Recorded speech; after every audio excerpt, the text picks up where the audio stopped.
Dans la littérature chrétienne de langue grecque, des textes byzantins prétendent avec constance que la plupart des prophètes de l'Ancien Testament auraient été tués par les Israélites. Dans la littérature chrétienne syriaque, au début du christianisme, les Juifs, assassins des prophètes, devient un thème très important. Alors d'où vient l'idée que ce sont les Juifs qui ont tué Jésus? Eh bien, elle apparaît relativement tôt. Car on peut déjà, dans le Nouveau Testament lui-même, en déceler les premières traces. Lorsque l'apôtre Pierre prend la parole le jour de la Pentecôte, que toute la maison d'Israël le sache donc avec certitude, Dieu l'a fait Seigneur et Christ, ce Jésus que vous avez crucifié. Les Juifs, entre guillemets en quelque sorte, le groupe des Juifs qui a crucifié Jésus.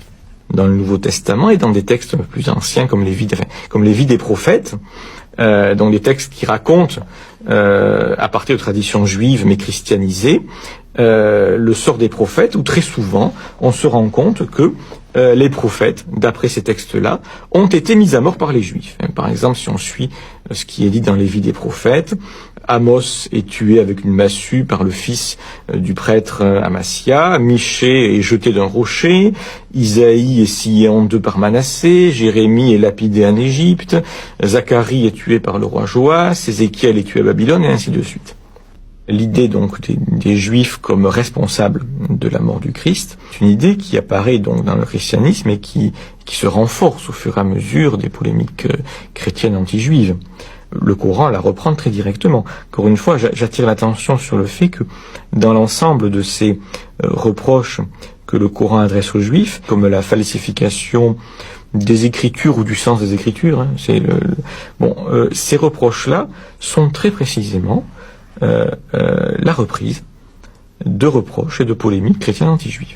Et ça commence bien sûr par le fait de demander à Moïse de pouvoir voir Dieu en personne, ça continue par le veau d'or, par la rupture de l'engagement et du pacte, par le meurtre des prophètes, par l'incrédulité face au miracle de Jésus ou d'autres, par l'affirmation eux-mêmes, par leur témoignage contre eux-mêmes, que leurs cœurs sont incirconcis, donc qu'ils ont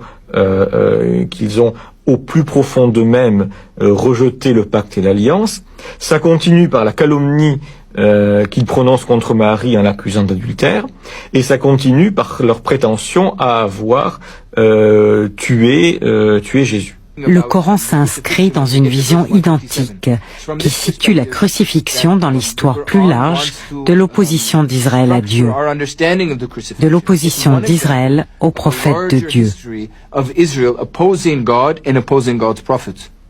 Le Coran adopte la position chrétienne telle qu'elle a été formulée. Pourquoi le judaïsme n'est plus la religion prescrite par Dieu ? Parce que les Juifs ont désobéi à Dieu, parce qu'ils ne respectent plus sa loi, parce qu'ils ont tué ses prophètes.